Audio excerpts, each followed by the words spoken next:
shoot it down into the Dome of the Rock in Al-Aqsa, destroy what's on what the Israelis call the Temple Mount, and blame the Iranians. Is it beyond imagination that in the fog of war, maybe one of those missiles hits the Dome of the Rock, or we're told that it did? The Al-Aqsa complex is just vaporized. Oops, the Iranians did it. Then we have this debate. It's like a hospital bombing in Gaza. Who did it? Well, it was a booster from a Hamas rocket. Well, how do I know? I wasn't there. All we know is it's gone. Oh, so sorry. Could that happen? Yeah, it could happen. And what happens then? Global religious war. That could happen. Today, we're joined by one of the most outspoken and widely followed Torah lecturers in the world, Rabbi Yosef Mizrachi. I've personally known Rabbi Mizrachi for almost 20 years, and I've watched his work educating people about Judaism all over the world. But recently, his name suddenly entered a completely different conversation when Tucker Carlson and following Candace Owens began discussing the Third Temple, Chabad, and Jewish beliefs about Jerusalem. Their comments sparked a massive debate online about what Judaism actually teaches about the Temple Mount and the rebuilding of the Third Temple. Rabbi Mizrachi, it's great to have you here. My pleasure. Thank you. Rabbi Mizrachi, when you first saw Tucker Carlson discussing the Third Temple and showing a clip from your lecture, what went through your mind? Not fully surprised because few other anti-Semites were using some of my videos. Of course, they always cut certain parts and they don't show the entire thing to promote their agenda. So this is something that's been going on for the past 2-3 years. So in my mind, I kind of knew that it's just a matter of time until it will get to him and to, to some more famous people. And eventually it happened, as you can see. Did you feel that Tucker Carlson is misunderstanding Judaism, or do you think that he has other motivations? I tell you, as you know me, I've been speaking for 30 years, and I always repeat this, that knowing a part of the truth sometimes is more dangerous than not knowing anything. Because when you do not know anything, you don't come and talk and have a talk show about something you have zero knowledge. When you have 20 or 30% knowledge and you think in your mind that you know the entire picture, that's very dangerous because you jump to the complete wrong conclusions. And that's what's happening with this Tucker, that he constantly always find himself reaching the complete wrong conclusion. There's nothing between the truth and his conclusions. He brings some details. Some of them is correct. But when he brings the entire picture and he concludes to his followers, what's the conclusion of that? It's always the opposite of the truth. Now, Tucker, as you said, he suggested that, religious motivations could be influencing the war in the Middle East. But from a Torah perspective, a Bible perspective, Judaism, is there any truth to that idea? Absolutely not. We will start with the fact that the government in Israel is totally not religious. The Minister of Defense is not religious. Benjamin Netanyahu is not religious. The generals in the army, none of them is religious, the main ones. So to say that they all put a plan to go into a war because of religious purposes is more than ridiculous. These people are, some of them, anti-religion. They don't even eat kosher. They don't keep the Sabbath. They have zero knowledge in Judaism.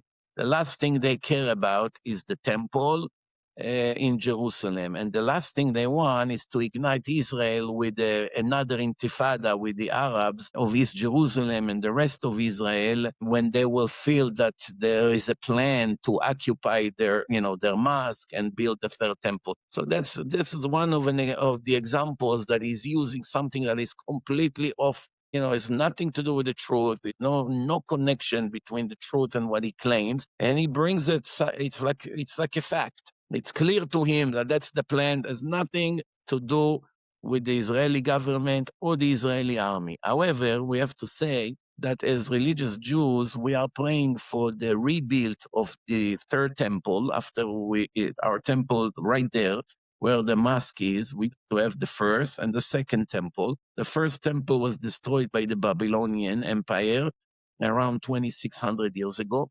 And the second temple was destroyed about 2,000 years ago by the Romans. And since then, we are praying for 2,000 years for God to give us the opportunity for the Messiah to come and build the third temple. Now, I make it very clear to everyone who does not understand this concept We, the ordinary religious Jews, have no permission to build the third temple just because we want it so bad. It's not in our hand. It's not our decision whether we like it, whether we're ready for it. It's not, nobody asks us if it's the time to build it. When the decision will be made by God, that's when the Messiah would come. And one of the things that he will do in the world, after he will purify the world and clean the world from all the wicked people, Jews and Gentiles, there's no discrimination. All wicked people in the world will not have the merit to survive in days of Messiah, as it's written among all the prophets. Also in Kabbalah, which is 2,000 years old, everybody spoke about those days when the Messiah would come and he will clean the world, and only the righteous people and those who repented from their sins against God, Jews and Gentiles, will be able to survive and see the arrival of the Messiah into Jerusalem. And after this final war would happen in a world which will be used to clean all the negative and all the bad things from the world, all the idols and all the abomination and all the corruption and everything that the world right now unfortunately have too much of. So once this stage would be achieved, that's when the building of the third temple will begin. And that's going to be a process of years. It's something that will take a long, long time. Now, at that time, none of the nation will have any resistance to that, because it will be clear now that God sent his messenger and everyone will know the real identity of the Messiah. And unfortunately, many Christians, which are good people, they search for God. They want to be decent people and religious. And they have hopes that the Messiah will be JC. And unfortunately, they'll be very disappointed to see that it's not JC. Also, among Judaism, there are groups who believe that maybe the Messiah will be the rabbi. They will be also very disappointed to see that he's not. Our conditions who can be the Messiah has to be from the family of King David, Messiah, son of David. I discussed that issue in my famous debate with a Christian professor years ago. Anyone who would Google Rabbi Mizrachi debate Christianity versus Judaism will see all the proofs that I showed that professor. I think it leaves no doubt that, everything that is written by the Jewish prophets, that's what's going to happen. And that's when the temple will be built and nobody will resist it, not even the Arabs, because everyone will know that the only divine religion was the book of God, is the Torah. There's no second part. There's no third part. There's no prophets that came after Malachi. Malachi is the last Jewish prophet. As the Babylonian Talmud stated, that there's no more prophecy after that. For the last 2,000 years, therefore, Muhammad cannot be a prophet. And all other false beliefs by Gentiles that came later on, which created thousands of cults, and religions that came after the destruction of the Second Temple. None of them is divine, no connection to the real God. He never gave those books. As in this debate, I show many human errors in the New Testament and many human errors in the Quran and in many other religions and cults. It's a lot of human errors, and God does not make mistakes like people. So when you find mathematical mistakes, archaeological mistakes, and all kinds of genealogy mistakes in a book of the New Testament or the Quran, then you know it's not from God. Once you know it's not from God, everything else you believe that comes from that book, it's not valid. So Tucker and all his followers and other anti-Semites in the world, they have nothing to worry about the Jews planning to build the temple on their own, because we have no permission. As a matter of fact, you know that we are not even allowed to enter the place up there right now when there's no temple, because, we have to wait until the Messiah would come, and we have the ashes of the red cow, and there's a whole ceremony how to purify the people. So we are not even allowed to go there. It's right now, it's a violation of the Jewish law to enter that place for Jewish people. So to think that we have a conspiracy because we want to build the third temple, that's a complete lie. It's not just a mistake. It's an intentional lie. And obviously, when the people follow their hero and he brings them a lot of wrong information, they come, all of them combined, come to the wrong conclusion, unfortunately. And that's create a baseless hatred and anti-Semitism and a lot of ugly things that happens and follows that. Now, Tucker almost certainly did not watch your entire lecture. He probably only saw that clip. Do you remember what you were discussing in that lecture, before that clip, after that clip? What is the context? In my lectures, I sometimes bring current events, which, describing what's happening right now in the world and how it comply with the words of the prophets or the words of the Gemara, the Babylonian Talmud, that discussed what would happen in the days before the arrival of the Messiah, at the end of days. As a matter of fact, we are working right now on a new film that we are making, The End of Days, which will be good for Jews and Gentiles, to show the whole world what's coming soon. We already started the process with this war. There are many more things to come. So I was talking about the fact that this regime, the Nazi Iranian evil regime that shut down 50,000 of their own people and tens of thousands of injured ones, besides all the prisoners that are being tortured from morning to night as we speak there in Iran. I was talking about the fact that they're shooting hundreds of missiles each time. They shoot more than in the previous war, the 12 days war, they were shooting 100 missiles at civilians, at children, at people in kindergarten and schools, hoping to kill as many innocent Jews as they can. So I say that I hope that maybe one of their missiles will fall on the mosque and will ignite a war between them and the Hamas and the Hezbollah and all the other evil Nazis from the Arab side, which Nazi from the first party will fight the Nazis from the second party, and instead of coming to kill us and good Christians, they will kill themselves. What could be more ideal than that? But that, of course, it wasn't really serious. It was just to show that something like this, if God really wanted to bring the Messiah tomorrow, that's probably one of the things that would happen, that one of these things would happen, that the mosque would be vanished in order for us to be able to have the Messiah coming and building the third temple. So, of course, he cut only that part that I was talking about, a Iranian missile falling over there. And of course, it's obviously as an agenda, he's trying to say that the Israeli government has a plan to build a third temple. And then he pushed Chabad movement into that, which is even more ridiculous because they are very, very soft characters. They're not violent. They're not igniting any war. They are busy with all kinds of acts of charity and kindness all over the world, helping people. To think that they have connection with the army to plan such a thing, it's insulting. Sometimes you have a person that brings wrong facts, but over here it's really insulting. It's insulting our intelligence that we even have to waste time on such nonsense. So they have no plan to do anything there.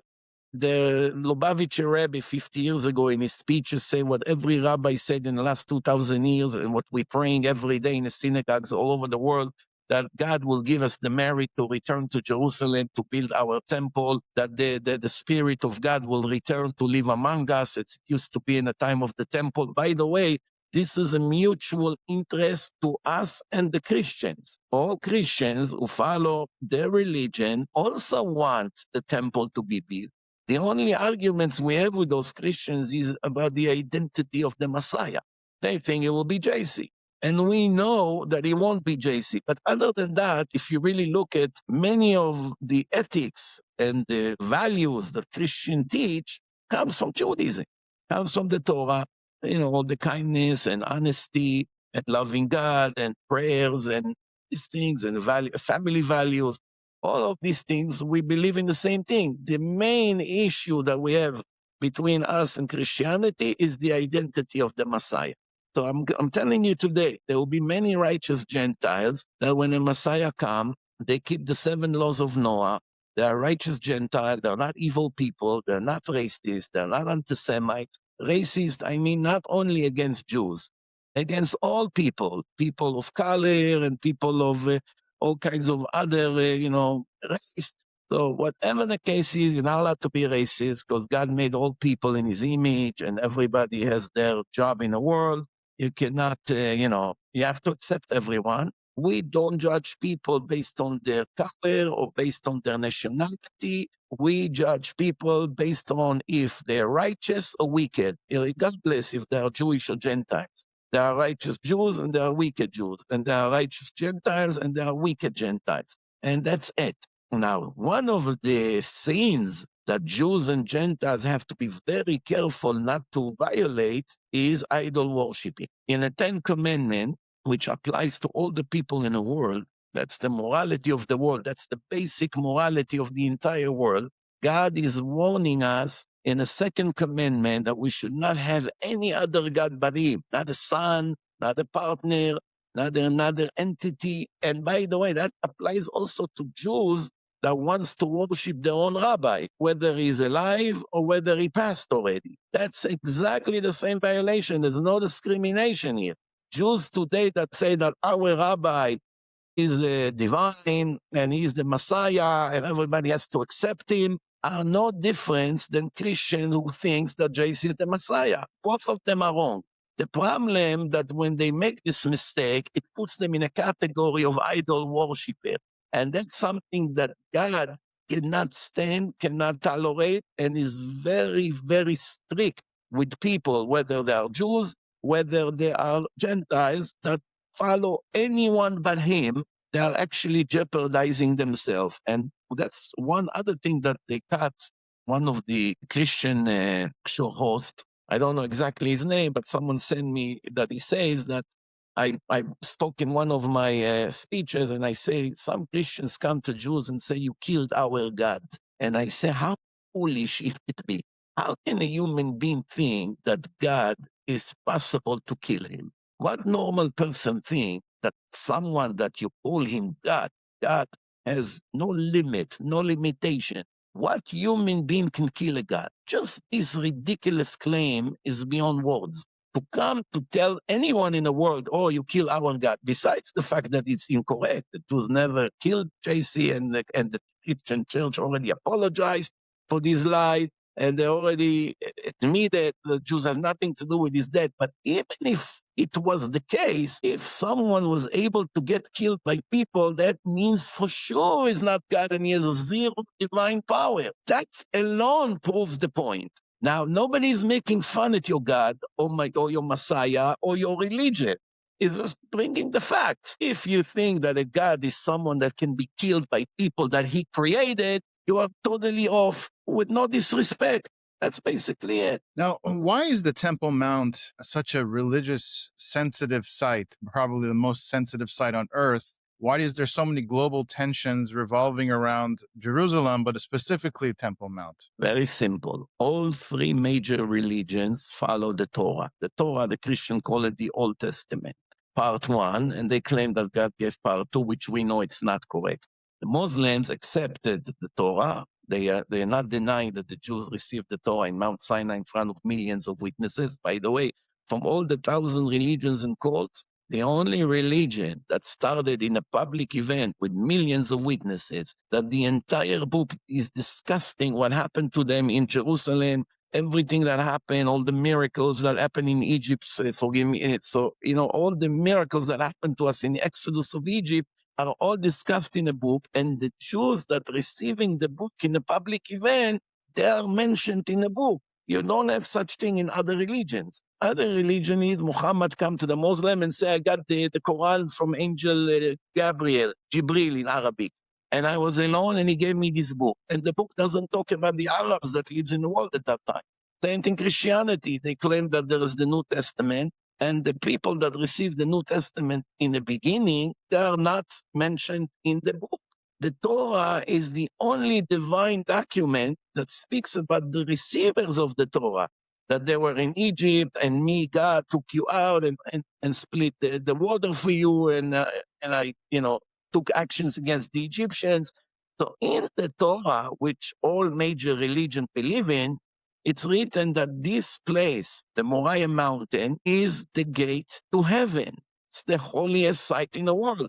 That's when Jacob had the dream where the ladder, the angels go up and down. That's when Abraham took his son Isaac, as God told him, take your son, your only son, the one you love, Isaac, take him to the Moriah Mountain and sacrifice him, and all of those events took place in that place. Now you should know, this place, if you read the Bible, King David bought this mountain, even though it was ours in the Torah. It was written that God gave us this place and we should build a temple there, as it's written few times in the Torah, to remove any doubt that no nation in the future will come and claim that this property belonged to them. King David purchased this from a Gentile named Arvana He was from the nation of the Yevusi, one of the 7 nations that lived in Israel when the Jews arrived, when God gave us the land, and kicked them out of the land, and it's written all in the Torah. So King David in the Tanakh, he bought this with full price from Arvana Yevusi,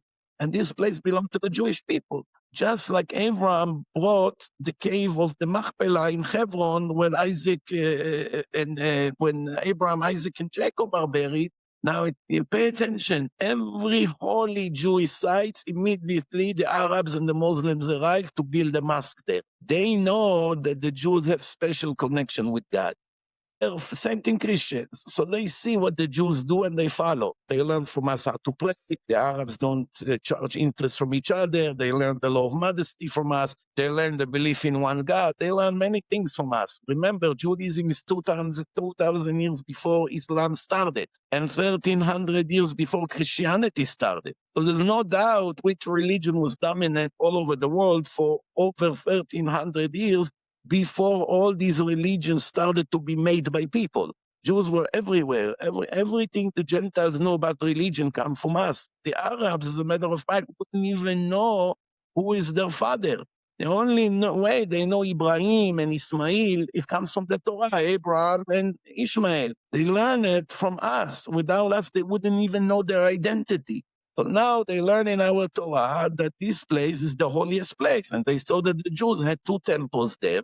And because of our sins, God punished us and sent the Roman Empire and the Babylonian Empire 2 times in history on the same Jewish calendar date, on the 9th day of the month of Av. Both of them, with difference of hundreds of years apart, destroyed our temple. And since the destruction of the second temple, we are praying for 2,000 years for the Messiah to come and redeem us and build the third temple. But until it will happen, we won't start a war with anyone. We will not occupy the mosque. We will not destroy the mosque. We never had any intention to do it. We have no permission to do it. Anyone who claims otherwise mislead his followers. It's a lie. It's a scam. And people, unfortunately, they want to believe what they want to believe. If you are an anti-Semite racist with a Nazi ideology, everything bad that will be told to you about the Jews, right away you adopt. If you love the Jews, everything bad you hear about them, you will defend them. Why? Because people follow what they believe. But we have to stick to the evidence and to the truth, not to our agenda. Now, what Tucker is spreading is obviously a conspiracy theory. Why do conspiracy theories about Jews appear repeatedly throughout history? Why are Jews so often blamed for all the different world events that happen? Very simple. Imagine a father that have 10 sons, and he one day come in front of the whole family, and he has a special diary, special book of instruction, recommendation for life, what to do, what not to do, with lots of rewards and warning. And he say in front of the 10 sons, this particular son is my chosen son. I want to give him my precious book. I'm choosing him to be mine. I'm holy. He has to be holy. He has to follow these strict restrictions of my book. And as results of that, if he will follow my covenant with him, that son, I will reward him greatly for eternity. And if he won't, I will punish him severely. And once the other 9 sons see such thing, immediately they're jealous. Jealousy, it's a natural thing. Most all people in the world are jealous. Some more, some less, on different subjects. So when the whole world see that God chose the Jewish people and he promised them that he will never replace them with any other nation, he will severely punish them when they doing wrong things. As we can see, nobody suffered more pogroms and Holocaust and were chased by other nations more than the Jews. The Jews suffered tremendously because of their sins. We are not politicians. We must speak the truth, whether we like it, whether it's for us, whether it's against us. The Jews have committed many sins in the last 3,300 years since the Torah was given. They paid a tremendous price for it. But let's not forget that it's written clearly in the book of God that because he swore to Abraham, Isaac, and Jacob to give their children the Holy Land and his book and to make them the holy chosen nation, he will never replace them with any other nation, no matter what. He does not have this ability, because if he will replace the Jewish nation with any other nation, that means that he, God forbid, becomes a liar. And God is obviously never going to say a lie. He hates liars. It's written in the Torah, stay away, not just from lies. Not just stay away from liars, stay away from lies. Meaning if you know there is a lie somewhere, stay away from that place. Not only don't lie. Sometimes the Torah said, don't steal. But here the Torah does not just say don't lie. Don't lie, it says in one place. But in another place, it says, stay away from lie. And in another place, it says, someone that is a deceiver, is a liar, is acting sneaky, I cannot stand it. So people like Tucker and all these anti-Semite followers, such as Candice and all the other ones, I don't know exactly their names, they are constantly lying. They are constantly deceiving. They're doing it while they know they are lying, which makes it a lot more severe. And unfortunately, eventually they'll have to pay for their crimes against God and against his people. And again, I'm not coming to defend all the Jewish people in the world. Sometimes we do good things, sometimes not. That's between us and our God. We pay the price when it's necessary. But that's not their job to chase us and put us in gas chambers, and some of them are plenty. You know, they've done it a few times in the past, and they pay a tremendous price. For their own good, if they want to go to heaven when they leave the world as Gentiles, Gentiles have heaven, if they keep the 7 laws of Noah and they're not racist, and they're not anti-Semite, and they're decent people, they go to heaven.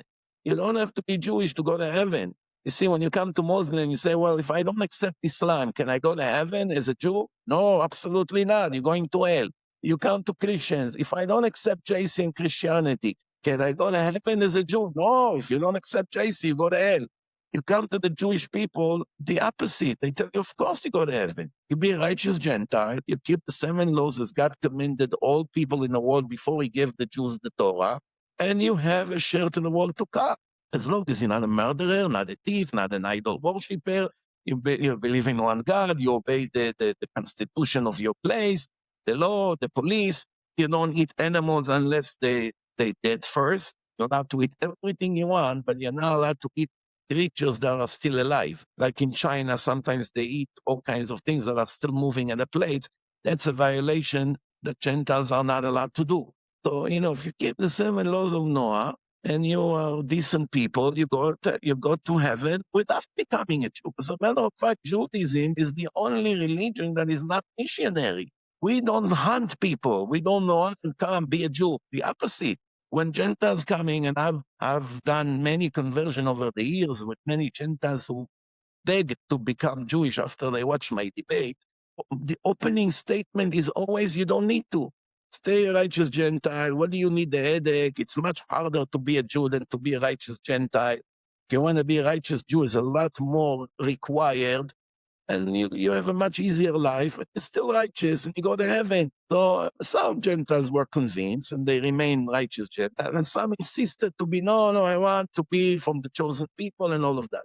But as you know, we're not running after anyone. We are not publishing all kinds of things. We don't send missionaries like the Christians and Muslims do all over the world to convince people to join the religion. We have no interest to run to anyone and force him or to convince him or to brainwash him to become Jewish. No, he can be whatever he wants. He can still be righteous and fulfill his own purposes the way God made him in first place. Now, what does Judaism teach about the coming of the Messiah? And do you think that we're living in a time that resembles the period before the Messiah comes? It's written that one day the Messiah will arrive to the world. He will be a righteous person, has to be from the Jewish nation, and it has to be someone from the family of King David. At that minute, he will receive prophecy from God. He will be informed that he is the Messiah. Until that moment, he had no idea. Once he was chosen, he will come and start acting as God will instruct.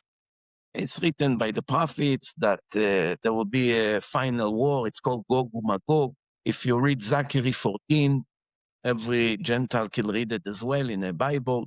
It's written over there, a final war that 2/3 of the people in the world will die in minutes. In our tradition, we know that it's going to take 12 minutes. 2/3 of the amount of the people in the world, we're talking over 5 billion people, which leads us to understand that we're talking about a nuclear war, that eventually everybody will shoot nuclear at everyone. And at that moment, there will be massive clean out of the world from all the evil, wicked, murderers, thieves, rapists, people who spread lies and propaganda and racism and pogroms and all kinds of things in the world. And many of the Jews, include the Gentiles that are not righteous, will not stay in the world. For instance, a Jew that is not observing the covenant with God, which is the Sabbath. Gentiles don't have to observe the Sabbath, but Jews they must observe the Sabbath. They desecrate the Sabbath, they have a very serious problem. You see, so Jews and Gentiles, if they will be wicked, when the Messiah comes, they will have a very big problem in the world. However, there will be period for the mediocre people. There will be Jews and Gentiles that are not fully wicked, but are not fully righteous. They do a lot of good things for the sake of heaven, and at the same time, they do bad things. It's hard to judge people, and half of what they do is good, and half of what they do is bad. So there will be a grace period of time that these people will see what happens in the world and all the divine miracles, and they will have to take a side. Am I going fully with God and becoming a righteous Jew and a righteous Gentile, and they will survive after some difficult days, or they will, God forbid, will also be vanished from the rest with the rest of the people? Once the world will be purified, there will be no more evil inclination like now, desires for nonsense like now. Everybody's desire for materialism and all kinds of pleasures, physical pleasure. It will be a whole different world. The world is going to be different. It's going to be in a level of Adam before he committed the sin, which will be a complete different world. There's not going to be fatigue, no financial problem, no sicknesses, no hatred between the nations. All nations will be in brotherhood. There will be no more army, no more war, no more weapons. You won't need airplanes and bombs. All the things you see now, it's prior to the clean out of the world. So, as like I said, I'm coming up with a book. We'll collect all the words of the prophets, which Christians believe those prophets and Muslims believe it. You can go to the Hamas website. I did it myself. They speak about all the Jewish prophets, and in parentheses, they write, peace be on them. Isaiah, Jeremiah, Joel, Amos, all these prophets, Malachi, they're all mentioned in all three major religions, Judaism, Christianity, and Islam.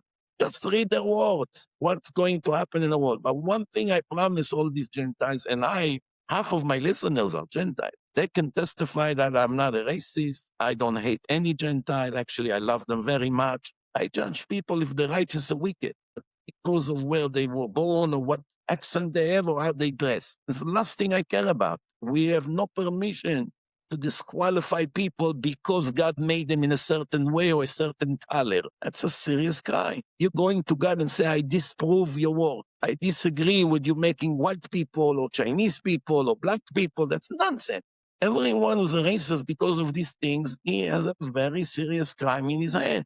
We don't judge people by their ethnic and by, their race. We only must judge Jews and Gentiles, all people, based on their action. If there is a mass murderer, we have to hate him. We cannot love a Nazi murderer. Someone that spread lies that go against God or against his children or against the Torah or against the oral Torah, which is the Talmud, such as Tucker and his friends, that's not someone that God likes, that's for sure. He's actually going against his own religion. He has no idea. I'm just giving you an example. The last talk that he had, he brought a quote from Benjamin Netanyahu, the Prime Minister of Israel, about Amalek, that we have an obligation to erase Amaleks from the face of the earth. And he said also the Iranians are Amalek. So you have to kill all the Iranians, you have to kill children, you have to kill their animals, you have to kill the women, everyone. This is another example of such deceiving lies that he brings and spreads. First of all, the commandments to erase the memory of Amar does not exist for at least 2,000 years. Once there was a king named Sanherib, he mixed all the nations. There were big wars in the world. The Gentiles in the world got mixed with each other. This was over 2,000 years ago. We do not know anymore who is a descendant of this nation named Amalek. There's no way to know. So therefore, this command is no longer relevant. And besides, if we wanted to kill the Iranians, we could have done it a long time ago. Israel have nuclear bombs. If that was the goal, could be done in 2 minutes. Where do you bring all these lies? We do the exact opposite. We try to release the Iranian good people from this horrible regime who killed 50,000 of them and tortured them and for 47 years. The real victims here is not only Israel and Europe and other countries and the United States. This is the actual Iranian people. When the Iranian Shah was in power, you can see by following his son, the Prince Reza Pahlavi, you can see decent people, intelligent people, love all nations, wants to live in peace and prosperity. In every interview, he said that we have no problem with America, we have no problem with Europe, no problem with Israel, we want to be friends, we want to do business like it used to be. Radical Islam are more extreme than the actual Nazis. People ask me, how do you say in your lecture that these radical Hamas and Iran and Hezbollah and Houthis, they are worse than the Nazis? How can you compare? So I tell you how. If you come to the Nazis in the time of the war when they were killing thousands of Jews every day in gas chambers, if you say to any one of the Nazi general, you have an opportunity to kill 100,000 Jews by pressing this button, but you're going to lose your head. Your entire arm will be lost. You're going to left with one hand for the rest of your life. Now, one Nazi would agree to press the button and lose a hand, even though he has an opportunity to kill 100,000 Jews, which he despises very much. But if you come to a Hamas terrorist and you tell them you can kill 100,000 Jews by pressing the button, you're going to lose an arm. You say, you're kidding me? To kill one Jew, I'm willing to lose my arm. Actually, I'm willing to die and bringing my 10 sons with me. All of us should die to kill one Jew. Needless to say, 100,000. They hate us so much. They are blinded by this religion that they preach to them. Okay, by the way, a lot of the things that they believe in it's not written in the Quran. Actually, in the Quran, it's written clearly that the land of Israel belonged to the Jews. Muhammad died 73 years before they came to fight the Byzantines, the Christian Byzantine in Jerusalem. He actually said to his follower, I want you to go and take revenge for the people that killed your father. This was 73 years after Muhammad died. He never fought for Jerusalem. Jerusalem is not mentioned even one time in the entire Quran. It's mentioned hundreds of times in the Jewish Bible, but not one time in the Quran. Everything they tell them are all lies about Israel and about the Jews and about the land and the Palestinians. This is another scam. It's a made-up nation. There was no Palestinians until this thing. When Yasser Arafat started the PLO, Yasser Arafat himself is from Kuwait. All Arabs that lived in Gaza were from Egypt and Jordan and Syria and Iraq and Kuwait and other countries. There's no such nation. They never had a representative in the United Nations. They never had any history books, nothing. This word Palestinians came from the Romans. The Romans called Israel Palestina because there used to be a different nation called Philistines, which are no longer exist. Philistines are not Arabs. So the British adopted this name and called Israel Palestina. As a matter of fact, the Jews that lived in Israel before Israel became a state, they also called them Palestinians. Our grandparents in their passport used to say Palestinians. Why? Because the British called Israel Palestina after the name the Romans gave 2,000 years earlier. Nothing to do with the Arabs. They adopted that name, and the entire anti-Semite world adopted that scheme to say that the Jews are the occupier, which is the exact opposite. Everybody knows, Christians and Muslims, they all know the land belongs to Israel. It's written in their own books. It's written in the Torah that they are not denying. But everyone cooperate with that scheme against the children of God, and they are going to severely pay for that one day. They're not going to get away with that. Individually, each one of them, and as nations. And just to add to what you're saying, the Nazis, they wanted to cover up their crimes. They didn't want to show what they did. Hamas on October 7th, they live streamed doing. They brag about it. They were bragging about it.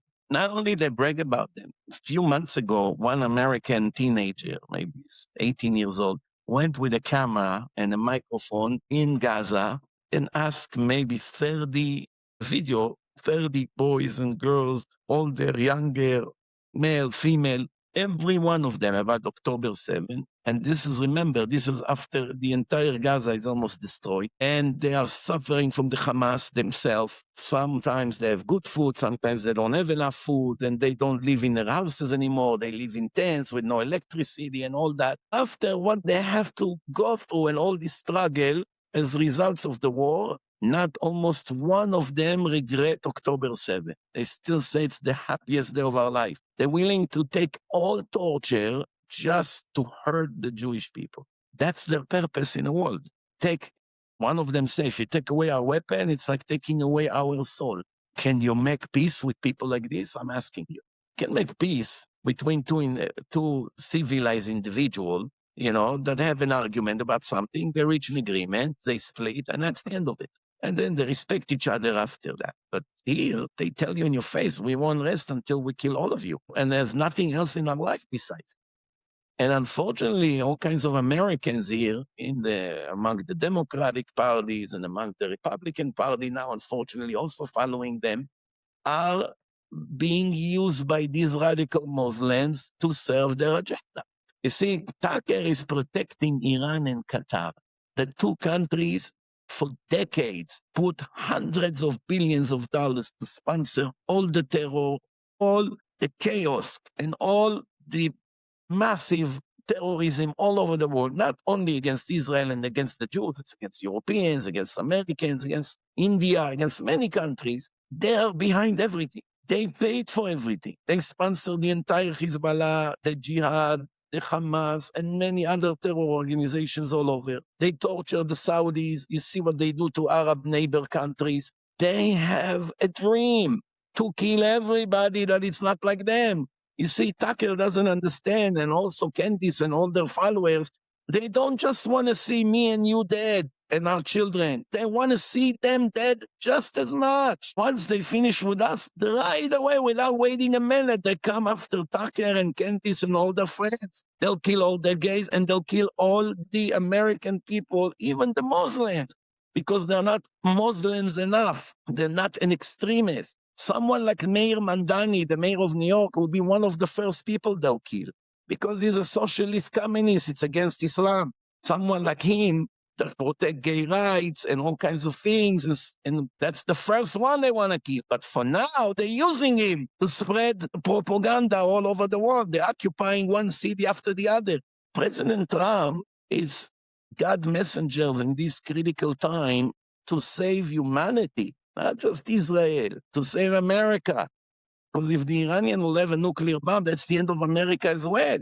They're not going to think twice. The next thing you wake up and New York is wiped out, or Los Angeles. If they had the ability, it's not just Israel. So that's what they don't understand. America is fighting for Israel. No, America is fighting for humanity, for decency, for the future of the world, for the future of American kids. Enough with these lies and the propaganda that they spread. We have to resist it very strongly. Yeah, in 1979, when they overthrew the Shah, you had the liberals and the lefties joining with the Islamists. They overthrew the Shah, and afterwards, who were the first person killed? The liberals and the lefties. So that is... I want to remind you that in October 7, they killed 1,200 Jews. Most all of them are extreme leftists. Almost all of them. There was almost no righties time. Only extreme leftists, people like Bernie Sanders and Chuck Schumer and their friends. They are those villages right next to the border. They helped them. They helped the Hamas. They brought them into hospitals. They got gifts to their children. They gave them work in their villages and in their homes. They were so nice to them. They gave their heart for these Arab Palestinians. And what happened? They came and burned them alive. They raped them. They put their babies in the microwave. They make fun. They took videos as they kidnapped the Israeli boys and girls out. They tortured them for 2 years under the ground there. They have no God. They pretend they are religious. Someone religious is not a mass monster murderer. It cannot be. Any murderer cannot call himself a religious person. You go after people in the street. You hit them with a car. You shoot them. You gas them. And you call yourself religious, it's ridiculous. But as you can see, a lot of naive people and a lot of other anti-Semite people joining this propaganda in universities with the sponsorship of Qatar and Iran, because everybody has his own agenda. Anti-Semite wants to see the Jews suffer. They don't understand that by doing that, they're actually hurting themselves because they are coming next. These gays that stands in colleges and scream free Palestine, not even knowing what it means, they are the first one that these Arabs standing next to them will chop their head off as soon as they'll have the opportunity. How dumb you could be to stand next to someone and his ideology means to take you and chop your head to pieces. And you stand and support him? What do you think? He's going to become your friend? So hopefully the Americans will wake up and see that people like Tucker and his followers are leading them to self-destruction in this world and in the next world. And it's about time they'll wake up. And I hope they'll see my words and understand that you're not doing me a favor or to the Jewish people. Think about your own future and your own children and your own world to come. If you want to find favor in the eyes of God, first thing you have to do is not to hurt his children. That's number one. And be a righteous Gentile, and you have a very nice world to come in heaven, and you don't have to be Jewish for that. And obviously, I think I made it pretty clear for everyone who wants to follow the truth. Now, October 7th was a wake-up call for Israel, the Jewish nation. Do you believe that people have woken up spiritually? What do you see since October 7th? You visited Israel many times. What changes have you seen in Israel and out of it? Absolutely. Unfortunately, the nature of people all over the world, that they wake up to search for God in difficult time. It's written in the Torah, by the way, that once you're going to be under stress and everything will be surrounding you and you feel the pressure, you will search for the God and you will repent. And as a result of your repentance, he will have mercy on you and save you. So you can see in the words of God himself, when people are successful financially and they're healthy and they have nice children, they're not so eager to search for God and pray and follow his instructions because everything is working well. When do they wake up? When the doctor calls and say, we're very sorry, you have to come to an MRI, we worry you have cancer or heart attack or this. That's when they wake up. Oh, please, God, no. And all of a sudden the rabbis get a call or the priest and they want to finally search how can I fix the situation in a spiritual way. This is the nature of all people. Now, I, as someone who speaks for 30 years, can tell you that the last 2.5 years since October 7th were the most successful time in my career. What I've done in a year now, I probably couldn't do in 5 years before, or maybe even more. Everybody's open now. People are broken. People's entire dream was shattered, and they realized that all our belief that the government would save us and the army would save us and this and that, with no disrespect to the Israeli army or to the American army, they do their job faithfully. They try very hard and they pay a price for it. And we're very grateful to them, to all the soldiers, everyone, everywhere. But we understand that in the end, it's God's decision. As great as the army will be, if God doesn't want us to succeed, nothing will help. And if he doesn't want us to get hurt, the army won't be so relevant. If God wants us to be safe, he'll give the army the ability to do wonders. Just like, as you can see, since October 7th, the Israeli army, and now with the American army, performing operations that nobody ever heard about. Intelligence, Mossad, CIA, finding all these Nazis under the ground, blowing out their papers, things that nobody ever heard about. Obviously, it's the hand of God to help the good side with overcoming the evil side. But yes, a lot of people are waking up. People are more sad, some even broken and depressed. And when a person is in this situation, he's going to search for God. Now, you know me, the way I'm able to educate people to become religious is not by telling them if you be religious, things will be good. No, that's not my technique. I prove that the Torah is divine. It can never be written by human being. I show things that are written in a book that no human being was able to know, definitely not 300 years ago when we receive it. I show in the oral Torah, in the Gemara, in the Talmud, all kinds of prophecies and things that the sages spoke about and the prophets, and I show all kinds of hidden secrets in the creation that no one was able to know back then without computers and telescope and microscope. and satellites and things that we have today, we can discover it easily. But 300 years ago, nobody was able to know about it besides the creator of the world.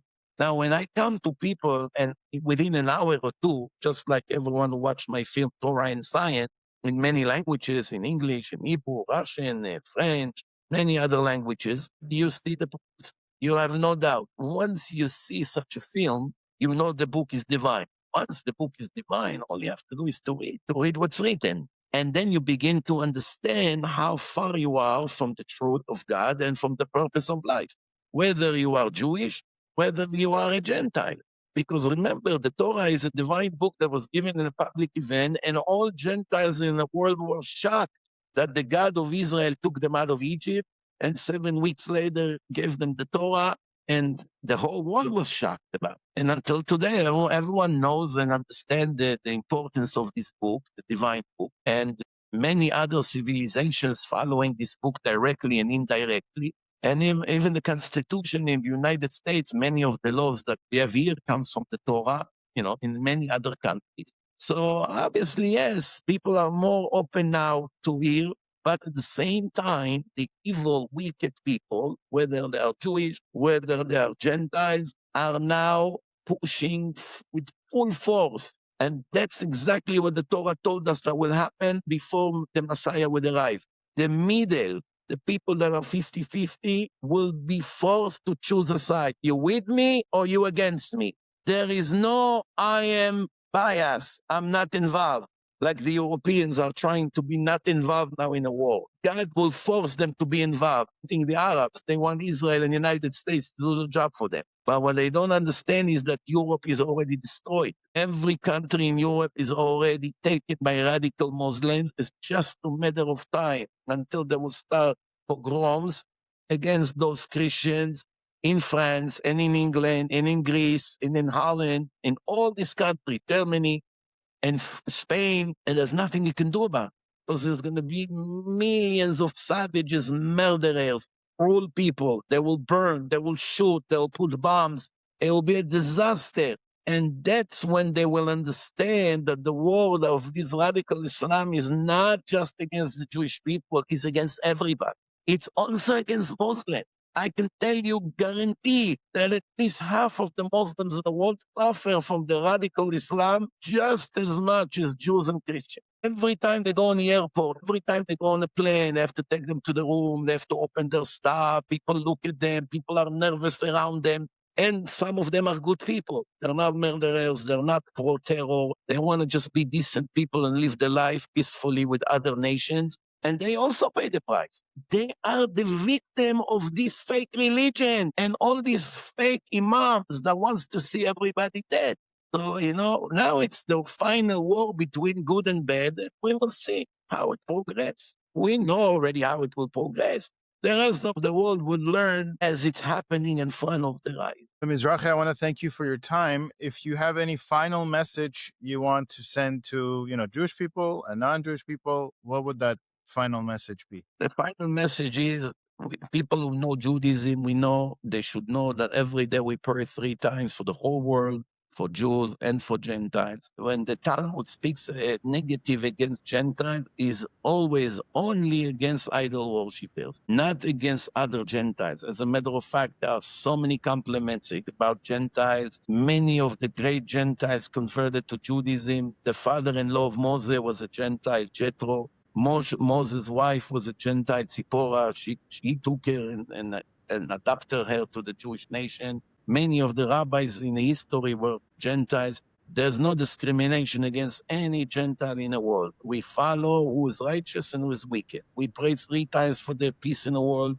We have no intention to hurt anybody. All are fighting. Unfortunately, it's all self-defense. As you can see, if the Arabs would put their weapon down and leave us alone, that's it. There's not going to be one gunshot. You won't need an army. Everything we do is just to survive. Without an army, you saw what happened for a few hours when the army was asleep on October 7th.